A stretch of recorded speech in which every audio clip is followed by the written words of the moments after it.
Vamos juntos orar a Deus mais uma vez? Bondoso Deus, como o Senhor cuida de nós, Pai. Como o Senhor tem tantas bênçãos, tantas promessas para nós.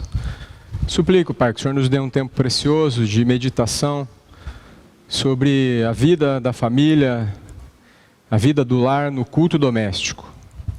Ajuda-nos, Pai, e abençoa-nos e santifica-nos em mais esse aspecto, esse quesito da nossa vida, algo tão importante. Tem misericórdia de mim, permita que eu possa servir meus irmãos. Em nome de Jesus. Amém. Então, a gente está fazendo uma série. Esse mês é considerado o mês da família na Igreja Presbiteriana. Estamos fazendo uma série, então, sobre temas ligados à família, com o título Seja Seu Lar, e daí são vários temas. Semana passada, Seja Seu Lar, um lugar de adoração e comunhão, onde o reverendo Wellington falou sobre os fundamentos do culto doméstico. Dando sequência, então, hoje falarei sobre o tema Seja Seu Lar, um lugar de ensino e discipulado, um guia prático para o culto doméstico. Então, essas duas, obviamente, esses assuntos estão intimamente conectados. Isso também vai ser enviado aí para os professores que não estão aqui acompanhando, porque a gente entende que é um assunto muito importante para a vida de cada família aqui da igreja. E se você não assistiu a aula da semana passada, ela está disponível já na internet, nos vários meios que a igreja disponibiliza. Acho muito importante você ir assistir para você entender bem a conexão entre os assuntos.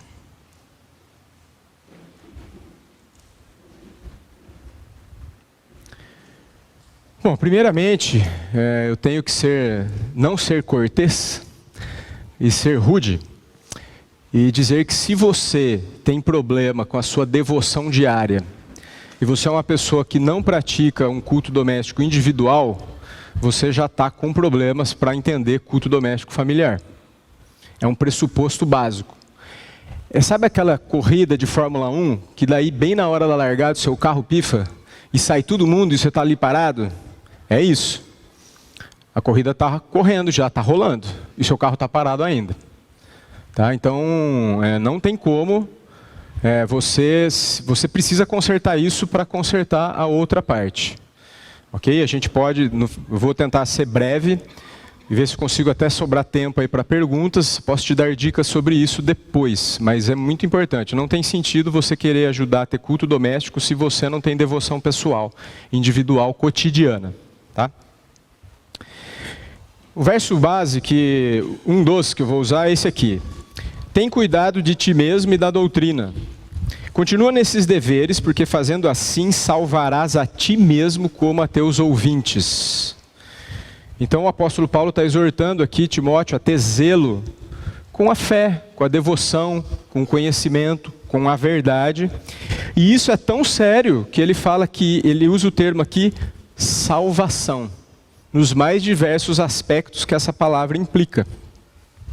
E isso é tão importante, tão abençoador, que se você fizer isso, se você tomar cuidado de ti e da doutrina, você vai salvar a você e vai ser um instrumento para salvar aqueles que convivem com você. Isso nós também temos que pensar, que quando a gente fala de culto doméstico, nós não precisamos pensar só na família nuclear burguesa, aquela família que surgiu na Revolução Industrial. Papai, mamãe, filhinho, mamãe fica em casa, papai sai trabalhar. Não, família na visão que foi apresentada pelo pastor, que tem um lar, pessoas que estão juntos. Imagina uma família rural ou uma família onde há funcionários que vivem dentro dessa mesma casa, no mais amplo sentido. A gente pode estar substituindo pela palavra lar, que talvez traga uma ideia um pouco maior e mais ampla. Então, tem cuidado de ti mesmo e da doutrina. Continua nesses deveres, porque fazendo assim salvarás tanto a ti mesmo como aos teus ouvintes.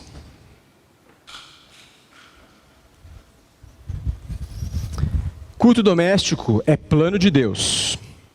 A religião familiar, que depende não pouco do chefe da casa, que conduz a família diante de Deus em adoração diária, é uma das mais poderosas estruturas que o Deus, fiel à aliança, deu para a expansão da redenção ao longo das gerações, de forma que as multidões incontáveis sejam trazidas à comunhão com e à adoração do Deus vivo diante da face de Jesus Cristo.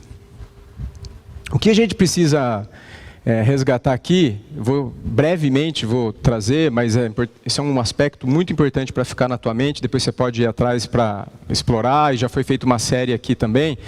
O que está por trás aqui é a teologia do pacto. O que acontece é que, geralmente, as pessoas não têm uma visão dessa quando a gente fala de vida cristã e de vida em família e fé em família. Então, vou mostrar primeiro qual é a ideia errada para depois trazer a certa. A ideia errada é assim: eu tenho uma família, eu falo de Deus e vamos ver se um dia o meu filho vai crer.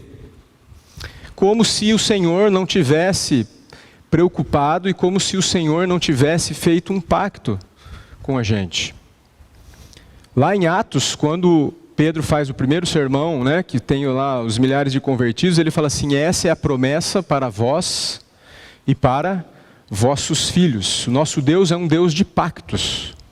Deus fez pacto com Abraão e ele falou assim: Abraão, meu negócio é só com você, com o resto vai depender de se eles vão querer. Foi isso que Deus falou para Abraão? Ele falou assim: eu vou abençoar todas as gerações que vier depois de você. Deus faz um pacto com a casa de Davi. Então nós precisamos entender que o Senhor Deus é o maior interessado e é da natureza do pacto que a fé se perpetue dentro das outras gerações. Isso é natural, isso faz parte, isso está dentro do pacto. Isso é esperado no pacto.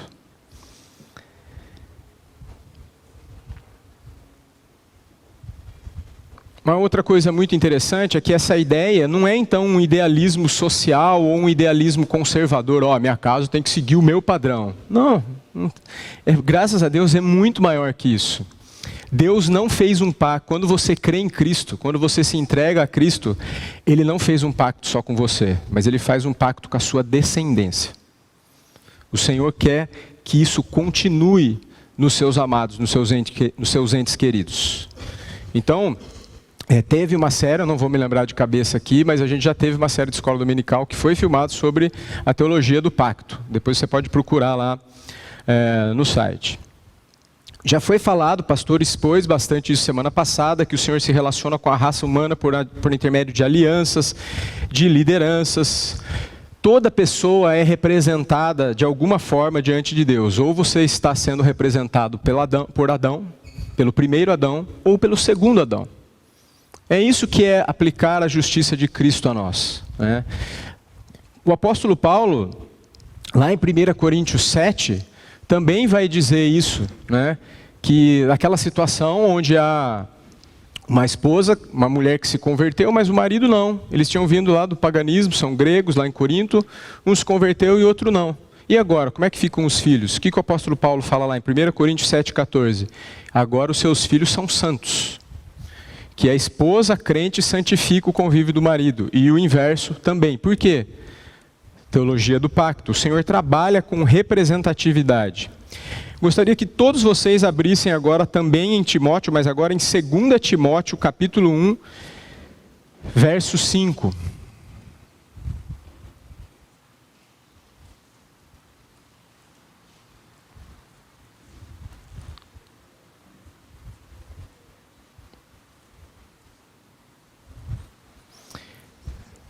Segunda Timóteo, capítulo 1, verso 5. Eu mesmo vou ler. 2 Timóteo, capítulo 1, verso 5.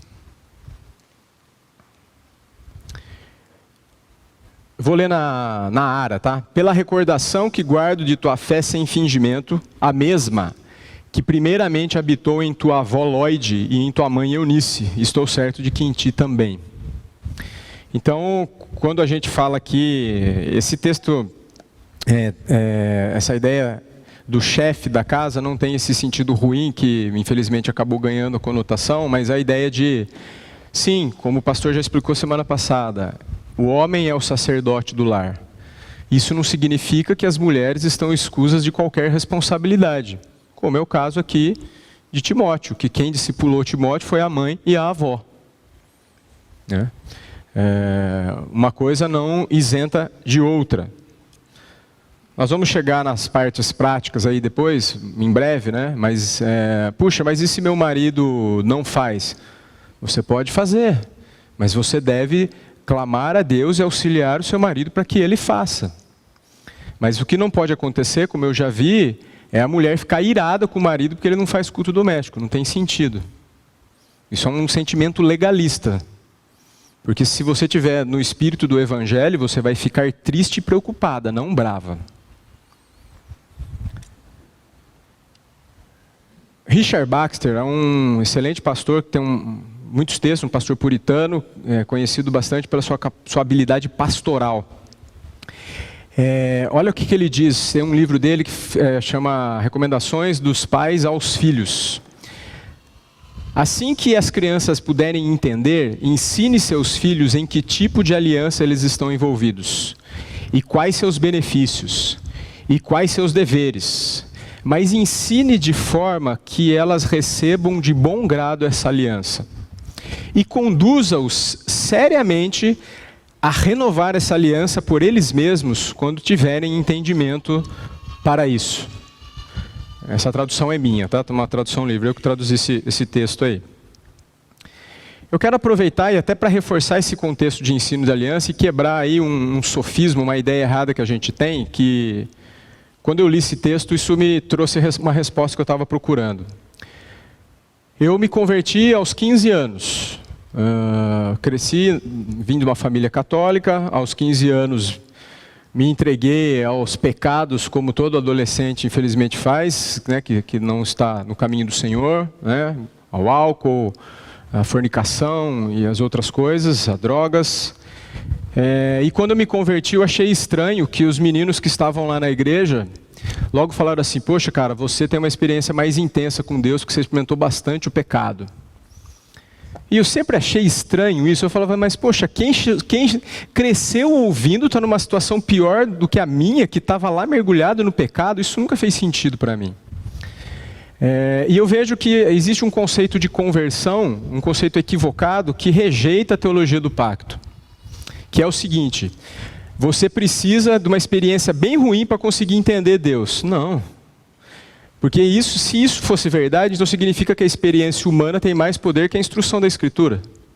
Olha como isso não faz sentido. O que não deve acontecer é que, e aí agora eu falo bem direto aos pais aí que estão com filhos crescendo na igreja, o seu filho não precisa ter uma experiência de perversão para entender conversão. E seu filho não precisa ter uma experiência de conversão nesse sentido de que estava indo muito para um lado e depois fui para o outro. A experiência que um filho da aliança tem é de, puxa, conheci o pacto, eu quero o pacto. Que pacto maravilhoso, quero continuar no pacto. E isso é muito mais elevado, mais sublime e é o suficiente. Então, pais que estão aqui, ou alguns que são mais novos na fé, que estão, puxa, você não precisa ir lá no excremento para saber que excremento é excremento. Deus já avisou que é excremento. Você não precisa ir lá pôr a boca e nem a língua lá. Então, pais, nós precisamos enxergar dessa forma. Nossos filhos estão dentro de um pacto. Mostre qual é o pacto. Ensine, mostre os benefícios, mostre as vantagens, mostre os deveres. E vai chegar um dia que ele vai ter consciência suficiente e ele vai falar assim: eu quero ficar nesse pacto. E isso é a conversão de quem cresce no pacto. Ponto. E isso é o suficiente. Então, isso que eu quis dizer quando a gente precisa ter esse entendimento aí sobre teologia do pacto para pensar em culto doméstico.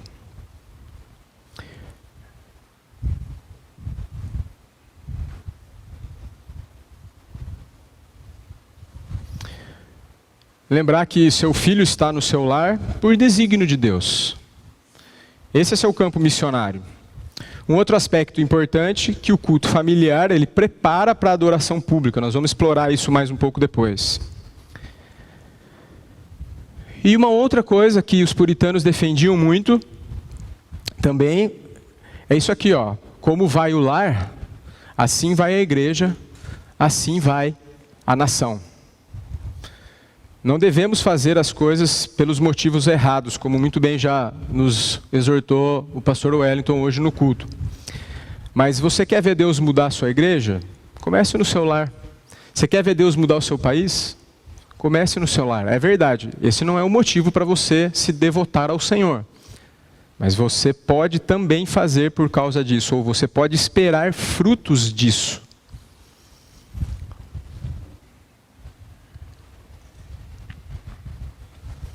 Então vamos já para a prática. Já vou para instruções mesmo diretas aí.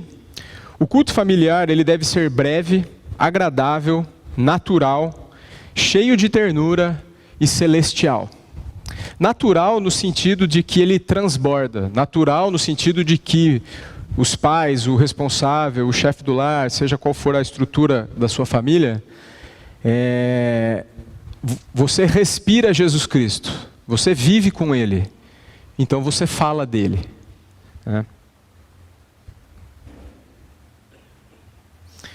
Biblicamente, o Senhor demanda isso de nós. Nós temos o dever de ter orações diárias dirigidas ao Senhor. Nós temos a necessidade de ter instrução diária na palavra de Deus e adoração diária. Vamos abrir todos em Deuteronômio 6, de 6 a 7, um texto bem conhecido. Enquanto vocês abrem, Deuteronômio 6, de 6 a 7, basicamente esses são os 3 elementos do culto doméstico. Precisa ter oração, precisa ter leitura e instrução na Escritura, e precisa ter adoração, que pode ser bem conduzida da forma cantada. Só esses 3 elementos são o suficiente para você fazer o culto doméstico. Deuteronômio 6, de 6 a 7, diz assim: estas palavras que hoje te ordeno estarão no teu coração. Tu as inculcarás a teus filhos e delas falarás assentado em tua casa e andando pelo caminho e ao deitar-te e ao levantar-te. De novo, essa é a ideia do natural, né? É aquilo que permeia a sua existência. Você vai falar o tempo todo. Então, como a gente faria no cantar? Falando dos 3, vou começar com o mais fácil. Vamos falar sobre o cântico. Primeiro, você pode falar assim: puxa, mas eu não sei cantar. Como é que eu faço? Use o seu celular. Use um toca-CDs. Use o YouTube. Use uma estrutura que você cante, vocês cantem juntos. Né? Mas você precisa zelar, cânticos doutrinariamente puros. Cante a Escritura antes de qualquer coisa. Procure cânticos que citam versículos ou que recitam versículos, como a gente cantou hoje na adoração, na confissão, que era um cântico que era puramente um verso bíblico. Cante hinos edificantes, cante salmos simples, cante de todo o coração, cante com sentimento. Tenha zelo. A música é boa? Não terceirize. Você é que tem que ver se a música é boa. E se você não sabe ver, pergunte para alguém que possa te ajudar nisso. Né? Não caia na tentação de pegar só porque é legal, porque é gostoso. Né? Precisa ser bom, precisa ter um conteúdo adequado. Uma dica que eu dou para vocês também: a gente tem uma lista de cânticos, uma playlist que está lá no YouTube da nossa igreja, das músicas que a gente usa aqui. Sempre está um pouco desatualizado, porque a gente vai escolhendo mais músicas. Uma outra coisa, a gente tem, para quem tem criança menor, a gente tem a abertura da escola dominical aqui para as crianças. Converse com o Neto, com a Thalita, que estão bastante envolvidos com isso e coordenando. Peça para eles, me manda o link, que música vocês estão usando lá, ou veja com o seu filho, acompanhe, anote, aprenda, cante, pegue a gravação. Então você pode usar isso. Outra coisa que a gente tem que lembrar é que criança não precisa só ouvir música de criança. Né? Ela pode ouvir música de adulto, e você já deve ter percebido que várias crianças gostam de várias músicas que a gente canta no culto. Cante mais vezes essas músicas.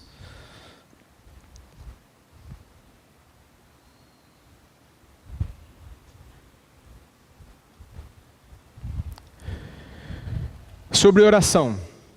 Seja breve, seja simples, sem ser superficial. Seja direto. Seja natural, mas seja solene. Diversifique.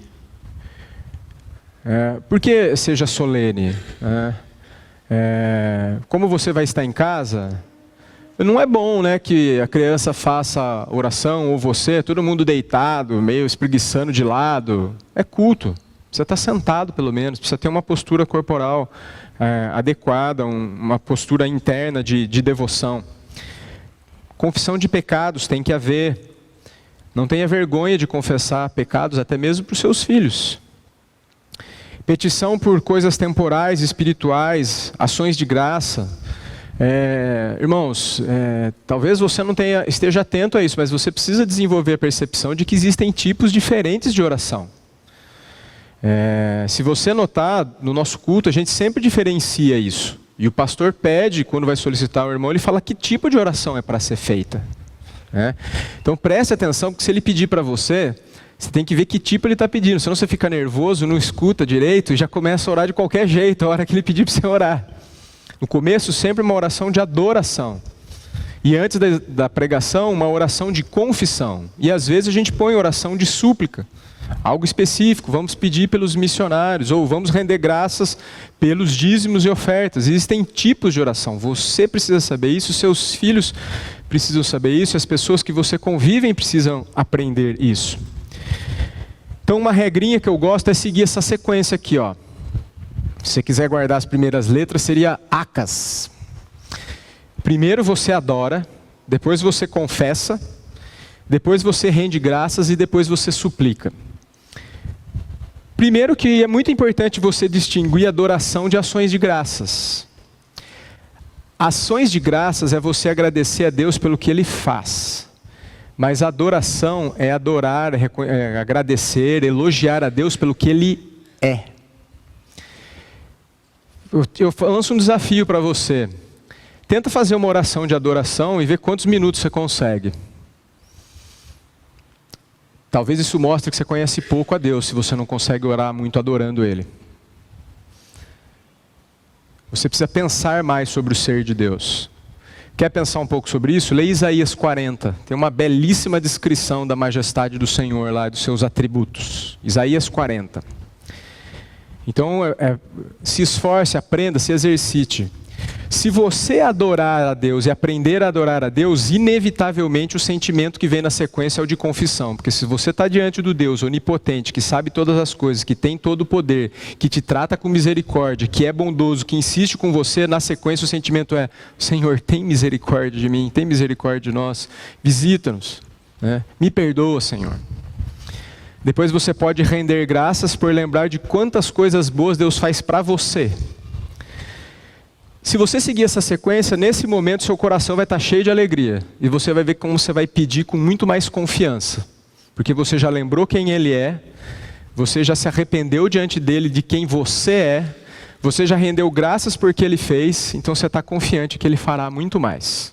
Não é uma regra, irmãos, mas é um belo exercício. Eu gosto de seguir essa sequência. Então, fica aí a hashtag, fica a dica. ACAS. Adoração, confissão, ações de graça e súplicas. Não ore a mesma coisa todo dia. Desenvolva uma oração mais variada, trazendo à memória e reforçando os diferentes ingredientes da oração verdadeira. Uma outra coisa que você pode fazer é escolha temas. Então, por exemplo, você pode tirar um dia que você ora pelos oficiais da igreja. Você ora pelos pastores, pelos presbíteros, pelos diáconos. Um dia você pode orar pelos necessitados, sejam os doentes, sejam os necessitados fisicamente. Outro dia você pode orar pelos missionários. Estou só falando de diversificação de súplica. Você pode fazer o mesmo exercício sobre ações de graças, né? Costumamos em casa fazer o culto doméstico de segunda, relembrando o culto de domingo, para aproveitar que está um pouco mais fresco na mente das meninas lá, a mensagem. E assim vai.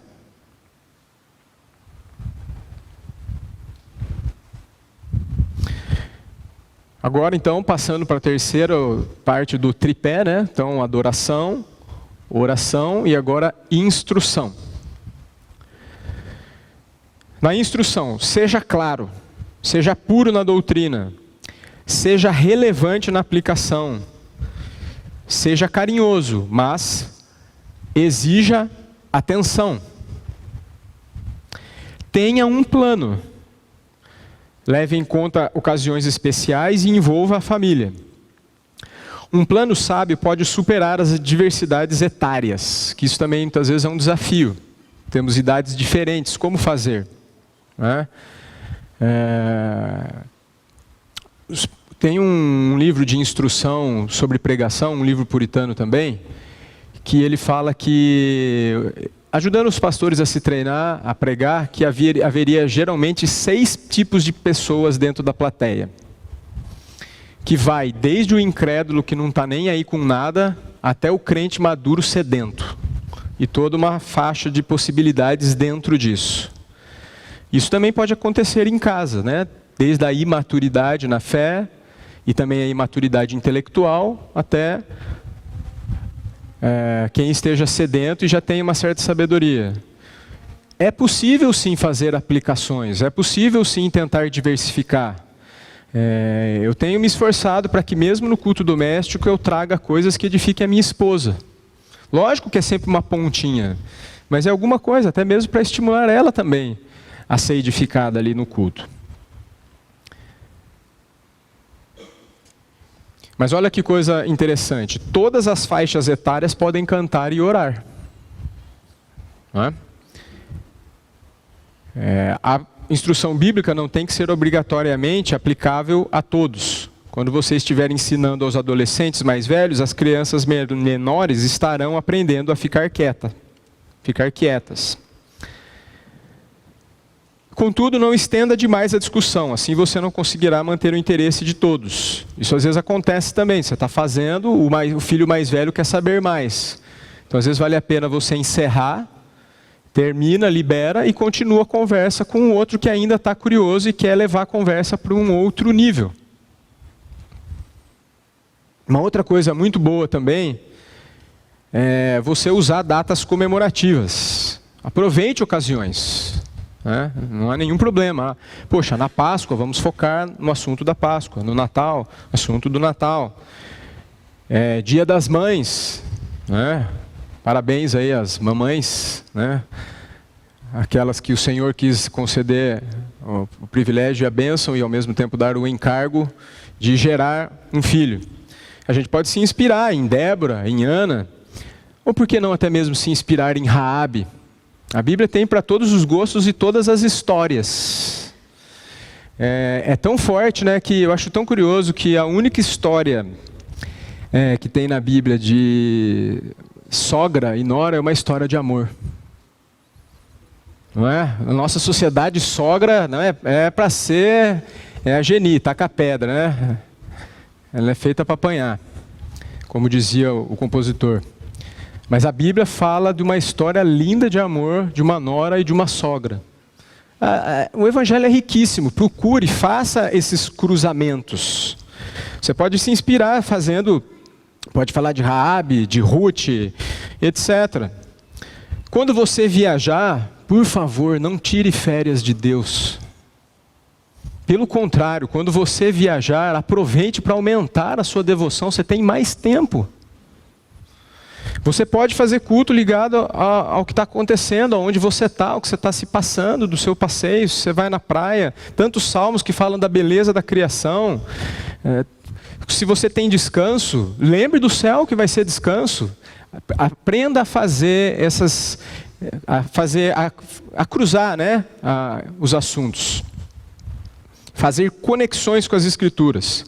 Leia bastante o Spurgeon. Ele sabe muito bem fazer isso. Ele é mestre de cruzar metáforas e pegar situações e cruzar com as Escrituras.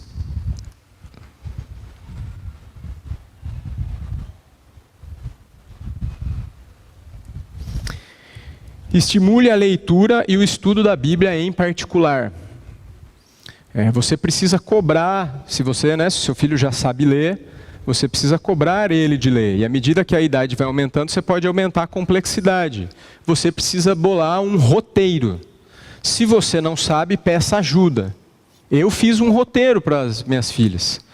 E tenho cobrado elas, e tenho uma quantia, né, do quanto precisa ser lido. Outra coisa muito importante, estabeleça um horário. Né? Então, uma coisa que, como em casa as meninas estudam cedo, qual é a orientação que eu dei? Almoçou, vai ler a Bíblia. Seria muito cedo fazê-las acordá-las mais cedo para ler até ir à escola. Porque aqui no Brasil a escola começa bem cedo. É quase antifisiológico, inclusive. Então, o que a gente faz? É uma orientação que eu dou, que eu compartilho aí com os irmãos. Chegou em casa, almoçou, a primeira coisa, vai ler a Escritura. Depois vai fazer as outras coisas. Porque já precisa cuidar. Exorte, seja consistente, seja perseverante, e às vezes confronte. Já falei para as minhas filhas, principalmente para a mais velha, olha, eu não posso cuidar da sua alma por você. Eu estou te pastoreando, mas é você que tem que estar diante de Deus. É você que tem devoção. Eu não posso ter devoção por você. Você que tem que ter devoção ao Senhor. É você que tem que experimentar e descobrir isso. Eu estou te instruindo, mas essa é uma carga sua, é só seu, é um fato só para você. Uma experiência sua.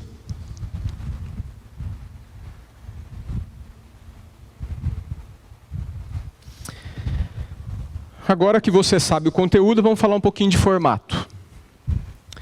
O que, onde, quando. Né?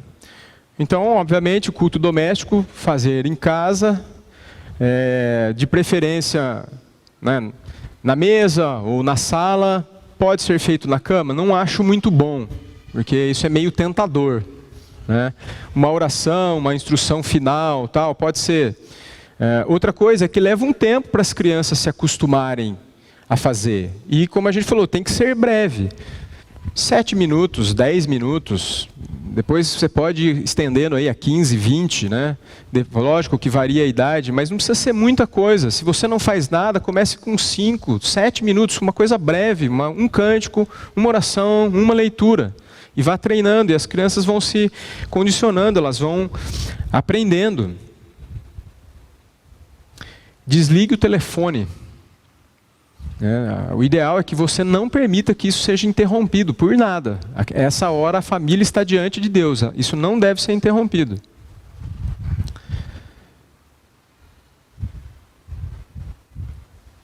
Outra coisa que eu posso compartilhar da minha fraqueza é: você vai ser provado. Já fiquei nervoso no culto doméstico, porque as crianças não queriam me ouvir. Nervoso a ponto de querer interromper e não continuar. E envergonhado de ter ficado irado dessa forma ao fazer algo para o Senhor. Leva tempo, precisa de treino, precisa de humildade, precisa de perseverança. Talvez as crianças vão resistir. Vão falar, agora eu queria jogar videogame, eu queria ir em tal lugar, eu queria...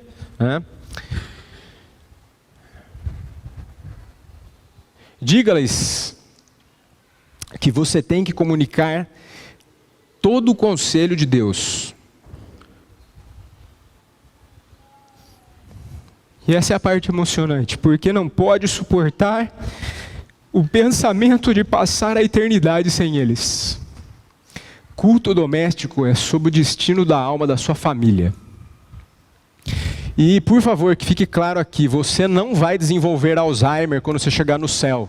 Você não vai lembrar quem é quem. Vai encontrar com sua mulher, eu conheço você de algum lugar. Não, na eternidade você vai conhecer as pessoas. Você não vai ganhar uma perda de memória, porque você entrou no céu. Culto doméstico é uma questão de salvação. Isso aqui é uma citação do Joel Bick, ele fala assim, que o pai dele falava para ele assim...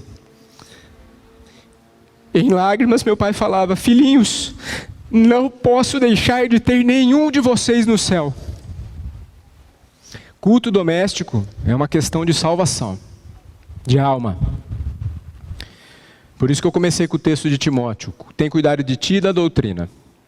Porque perseverando nessas coisas, você vai salvar a ti e aos teus ouvintes.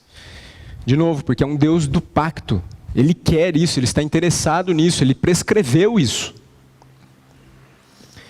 Eu quero aproveitar, aliás, antes aqui também, uma frase também do Joel Bick, muito interessante. Diga aos seus filhos, nós lhe daremos todos os privilégios que uma Bíblia aberta nos permite dar. Mas se lhe dissermos não,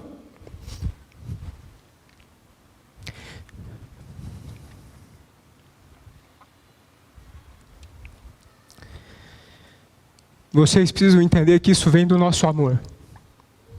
Vai ter hora que vai ter que falar não. mas é por amor, por fé. Eu quero aproveitar e abrir um parênteses aqui para dar umas instruções sobre a questão das crianças no culto aqui. Apesar de ser a aula sobre culto doméstico, mas eu quero aproveitar um pouco essa oportunidade. Ajude as crianças, faça com que as crianças participem do culto. É verdade que o sermão vai ser a parte mais difícil. Mas a criança pode participar da oração. Faça o seu filho fechar os olhos, ouvir a oração. Faça ele participar, faça ele segurar o boletim, ele ler, ele cantar junto, faça ele acompanhar as leituras. Então, toda criança que já está alfabetizada tem condição de acompanhar boa parte do culto. Então, exija isso dela, cobre isso dela, incentive-a a fazer isso. Outra coisa, cuidado aí, pais, para não ficar dentro da situação de vergonha. De que assim, eu quero que meu filho se comporte bem. Não, seu filho está aqui para ser treinado a estar no culto, não para atender a expectativa sua e você fazer bonito para os outros. Tá? Por isso que a gente entende completamente que às vezes haja algum ruído, tem a sala, não tem vergonha nenhuma de você pegar, levar ele lá, se acalmar, trazer de volta, principalmente os menorzinhos. Outra dica também, não deixe as crianças sentarem juntas longe de você. Elas vão se empolgar com os amigos e vão fazer bobagem. Seu filho tem que ficar perto de você. No máximo assim, tem o filho de alguém está juntos, vão sentar na minha frente ou ao meu lado e eu vou continuar supervisionando eles. Fique em cima. Outra coisa, gente, criança não precisa sair para beber água. Ninguém morre de sede de esperar mais 40 minutos, mais 30 minutos. Tá? Seu corpo tem 60% de água, não vai secar, fazer desidratação, chamar helpmóvel aqui, não vai precisar. Pode falar, não vai beber água agora, vai depois. Se pedir para ir no banheiro, aí é mais complicado. Porque seria até um sofrimento a criança se ela for fazer xixi, cocô, alguma coisa assim. Então, mas como você pode reverter isso? Fala para ela antes de começar. Filho, vamos no banheiro? Filho, vamos no banheiro? Não é para sair. E tem uma outra coisa pior, que eu espero que não seja o seu caso. Que às vezes você está esperando a oportunidade para sair também, né? Aí você usa a criança para você também dar uma voltinha, porque você não estava tão entretido querendo ouvir. Espero muito que não seja essa a sua condição. Então são pequenas medidas que você pode melhorar a participação. Outra medida ainda falando sobre o culto aqui. Mas esses princípios acabam servindo para o culto doméstico também.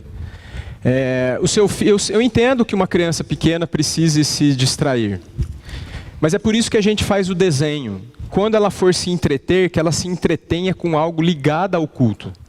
Então é melhor que ela pinte a gravura que está ligada ao sermão do que ela pinte qualquer coisa. Poxa, se a criança está fazendo, às vezes ela já sabe escrever um pouco, então ela está fazendo umas letras bonitas sobre o tema do sermão. Ela ainda tem 7 anos, ela não consegue ouvir o sermão. Mas ela descreveu o tema do sermão, e ela pintou o tema do sermão. Ela já pensou em algo bíblico. Então, direcione isso. Evite de usar eletrônicos ou outros objetos, porque você quer só que ela fique quietinha. Direcione a atenção dela para as coisas ligadas ao culto. Ok?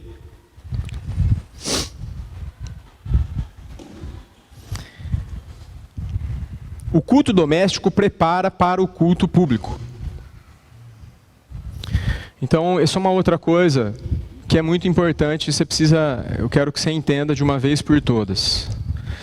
Você não pode vir aqui domingo para recuperar o que você não fez durante a semana. É o contrário. Eu e você temos que ter uma vida de devoção diária que culmina, que tem o seu ápice, o seu clímax no culto do domingo. Você não pode terceirizar a sua devoção, a sua fé, os seus deveres para os pastores e para os presbíteros. Você não pode não fazer nada durante a semana e esperar tudo aqui domingo.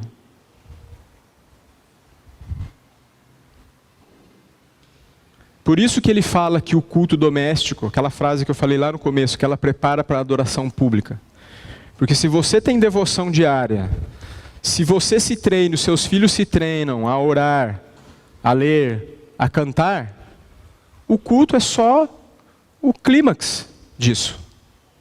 É o desdobramento. Lembrando também que culto é serviço. né? Creio também que os irmãos possam estar sendo contaminados por uma cultura de consumo. Tudo está na nossa sociedade assim. Você paga e consome, você paga e consome. Você vai lá e tira o que você quer. Não é assim aqui. Você não vem para obter aquilo que você deseja. Você vem para dar o que Deus prescreveu.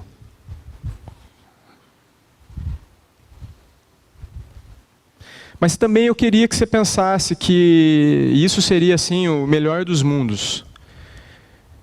Isso não é uma questão de responsabilidade. Isso é uma questão de privilégio. Você acha mesmo que tem outro lugar para beber melhor do que do seu Senhor? Se você ainda tem dúvida disso, acorde. Não tem água em outro lugar. Não tem. Só Jesus tem a água da vida. É dele que você deve beber. O Netflix te distrai, mas não te alimenta. Você pode ver e você pode até se instruir usando isso, tem documentários, uma série de coisas. Mas não em detrimento de estar aos pés do Senhor. Você pode jogar, você pode tocar, você pode se divertir, você pode trabalhar. Mas isso não pode ser em detrimento de você viver aos pés do seu Senhor. Abra 2 Pedro 1:3.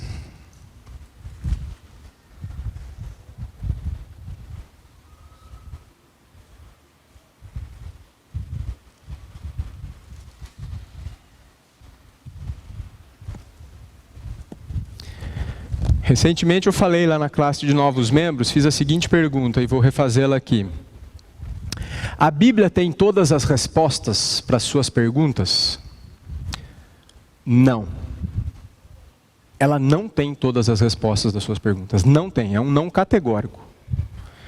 Mas ela tem tudo o que você precisa saber. Tudo o que você precisa saber para viver diante de Deus e desfrutar de uma vida plena, ela tem. E é isso que está escrito aqui em 2 Pedro 3. Desculpa, 2 Pedro 1:3. Visto como pelo seu divino poder nos tem sido doada todas as coisas que conduzem à vida e à piedade pelo conhecimento completo daquele que nos chamou para a sua própria glória e virtude. Tudo o que você precisa saber e tudo o que você precisa ter e ser, Deus dispõe para a gente. Isso está dentro, de novo, da teologia do pacto. É isso, só isso que a gente precisa. Isso é mais do que suficiente. Então, eu gostaria que você visse essa questão do culto doméstico, de novo enfatizando o que o pastor Wellington citou hoje na pregação, de que é muito importante que você faça as coisas por causa do próprio Deus. É verdade que você vai colher salvação, você vai colher vários benefícios, mas a ideia é que você foi chamado para estar dentro de um pacto. A nossa vida é eterna. Você precisa se ocupar das coisas eternas para poder viver eternamente. Não tem sentido você se preocupar com as coisas que não são eternas para depois querer viver na eternidade. Porque você se alimenta do que não tem para depois ir atrás do que vai ter. Você se alimenta do que agora tem e que lá não vai ter. Não tem sentido. Né? E a outra coisa, né? O que é a vida eterna? A própria Escritura diz, a vida eterna é conhecer a Ti e a Jesus Cristo a quem enviaste. Essa é a vida eterna, conhecer o próprio Deus e o Deus encarnado. Então o culto precisa ser breve, precisa ser coerente, precisa ter uma solenidade esperançosa e precisa ser firme na leitura, na instrução, na oração e no cantar. Tem que ter os 3 componentes. A adoração, geralmente cantada, a oração dos vários tipos e a instrução das várias formas que podem ser feitas. Eu usei somente esses 2 livros que estão aí. E gente, olha só, isso é um livrete, é uma coisica, mas é poderoso, é muito intenso. E esse outro livrinho que está aí, do Redescobrindo o Tesouro do Culto Perdido, também é mais ou menos um livretinho também. Então eu recomendo para vocês esses livros.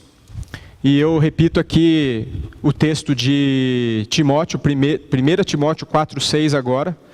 Tem cuidado de ti mesmo e da doutrina. Continua nestes deveres, porque fazendo assim, salvarás tanto a ti mesmo como aos teus ouvintes. Como a gente ainda tem um pouco de tempo, eu já encerrei minha explanação, eu preferi fazer dessa forma para não correr o risco de estourar o tempo. Mas agora eu imagino que possa ter surgido alguma dúvida, até mesmo alguma dúvida mais de ordem prática, como fazer, algum detalhe. Então a gente pode explorar ainda alguns minutinhos, se vocês quiserem, com perguntas. Se você quiser fazer, é só você levantar a mão que vai ser levado o microfone aí para você. Alguém quer fazer alguma pergunta?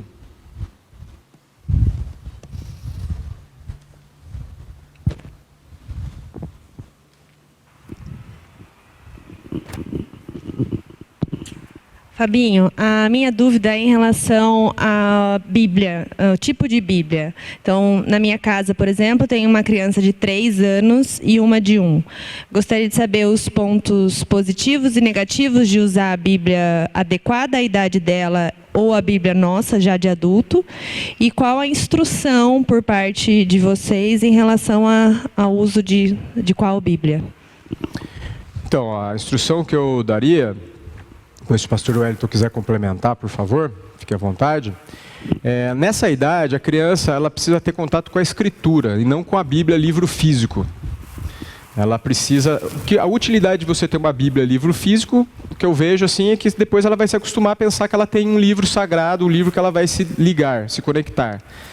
Mas uma vez o pastor Eber falou até uma coisa interessante, é que ele não considerava necessário que as crianças nessa idade nem memorizassem os endereços dos versículos, mas que ela memorizasse os versículos. Apesar de ter essa cultura de falar o endereço, né? Mas ela precisa saber a palavra. Outra coisa, a criança pequena como a sua, ela precisa saber partes de versículo, ela não precisa nem saber o versículo inteiro. Então, a princípio, eu te diria que você não precisa se preocupar muito em ter alguma Bíblia. Inclusive, às vezes tem até o perigo, porque, infelizmente, muitas pessoas, ao tentar simplificar, distorce. Então, para você não correr o risco de falar heresia, eu recomendaria muito mais você se linkar em pequenos versos ou trechos de versos e ir ensinando, né, versos. Poxa, imagina quanta riqueza ensinar para suas meninas, eu e o pai somos um. Dá para fazer uma semana de culto doméstico, no mínimo, só com eu e o pai somos um. Então, a priori, eu não recomendaria nenhuma Bíblia específica. Você pode ter Bíblias ilustradas, histórias ilustradas da Bíblia, né, do que mesmo uma Bíblia específica. E ir para o caminho disso, de fazer as crianças memorizarem fragmentos das Escrituras. Mais alguém, pastor, quer complementar?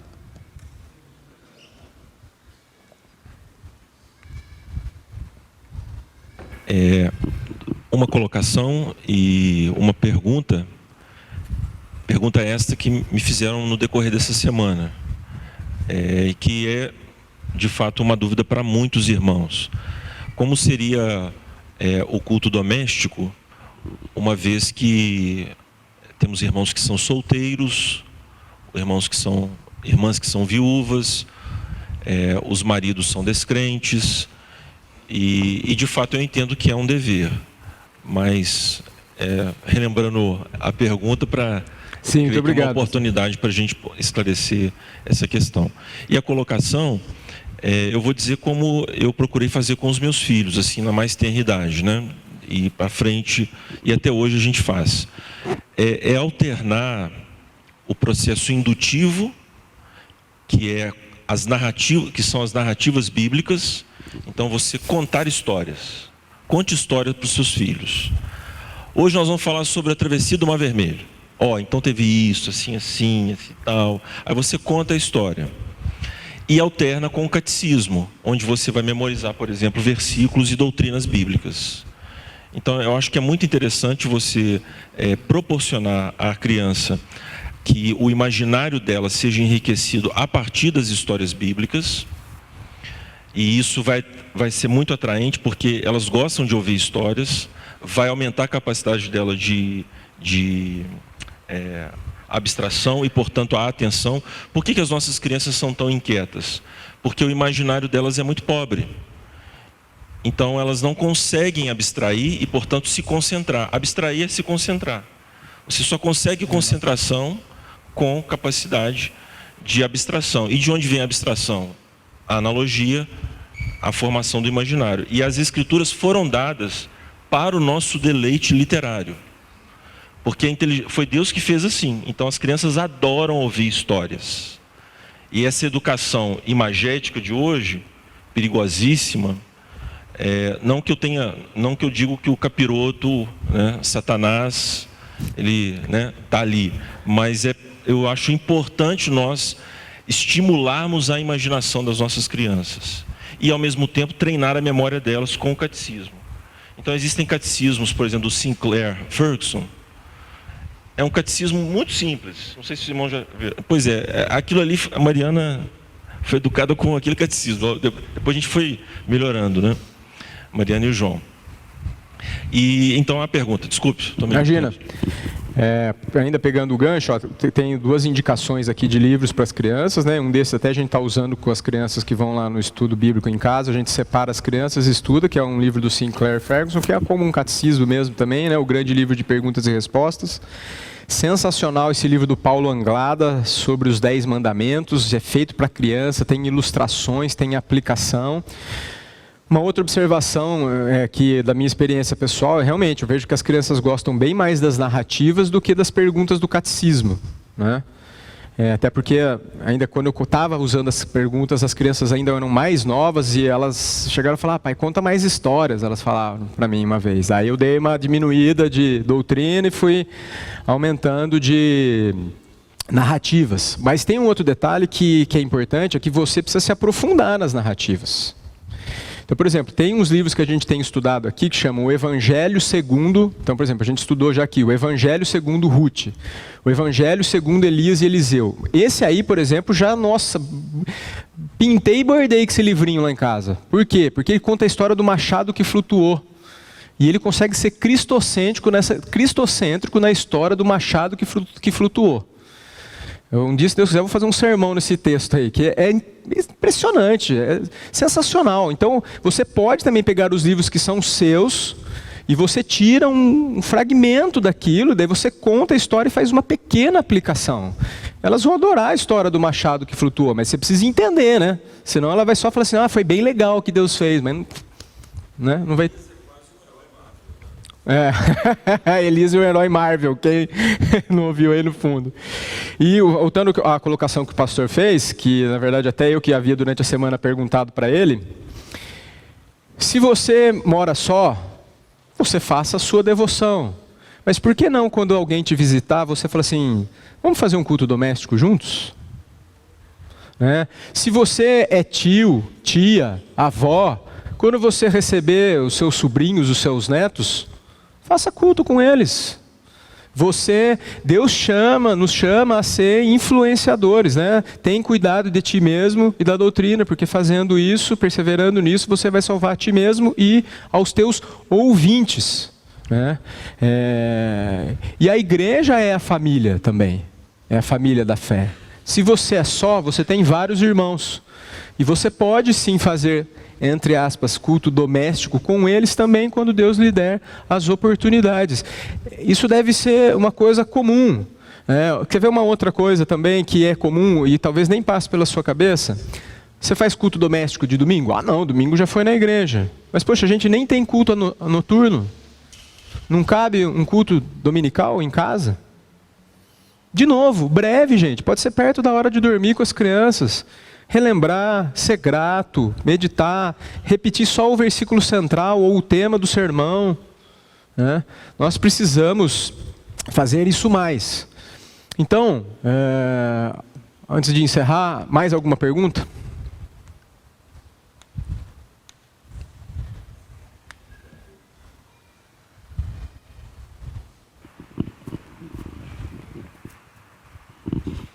Só uma colocação, presbítero. Nós aprendemos lá em casa, uma vez conversando com o pastor Jailson, talvez seja útil para quem faça, tentar mesmo nas histórias mais difíceis, se esforçar para colocar Cristo nela, né? É um exercício bastante interessante. Então a gente teve uma experiência aí há poucos dias com as crianças. Nós criamos uma série que é de Gênesis a Apocalipse, uma história só. Qual história? De Jesus. E a gente tentou falar em cada versículo que a gente lê onde estava Jesus, na criação, na tentação e na maldição, quando Deus coloca sobre os 3 personagens lá envolvidos na queda. E uma outra coisa que eu ainda não fiz e deverei fazer, que facilita bastante o cântico, que é uma dificuldade para as famílias, eu vou criar, me lembrando das nossas épocas lá de mocidade, uma pastinha. Vou fazer uma pastinha com os cânticos e ir adicionando, fazer 2, 3 pastinhas que pode distribuir, porque os meus pequenos, eles têm dificuldades em memorizar as músicas. Então eu estou imaginando que será mais fácil para eles lerem, né? E aí não dá para fazer retroprojetor, data show, então uma pastinha pode ser útil. Sim, envolver as crianças, se sabe tocar, às vezes até pôr para tocar junto, fazer um momento, né? E foi ótima a sua lembrança, Marcão. Na verdade, eu iria até com um pouco mais de contundência. Não é que a gente tem que se esforçar para pôr Cristo. É que se não tiver Cristo, não fez direito. Qualquer história bíblica é sobre Cristo, qualquer uma. Se não passou por Jesus Cristo, não é religião verdadeira, é outra coisa. É experiência religiosa, evangelicalismo, pode ser qualquer outra coisa, mas não é evangelho. Então, necessariamente é sobre Cristo, nem que seja a genealogia de Gênesis 5, onde todo mundo morreu, tem o que falar sobre Cristo lá. Quero encerrar então, irmãos, só fazendo uma última observação. Fica evidente que o convite é para um estilo de vida. Não é uma coisa que você vai passar a fazer, é um modus operandi, é um outro jeito. Vai ter que mudar a sua agenda, tem que mudar o seu tempo. É um estilo de vida, é contra a cultura.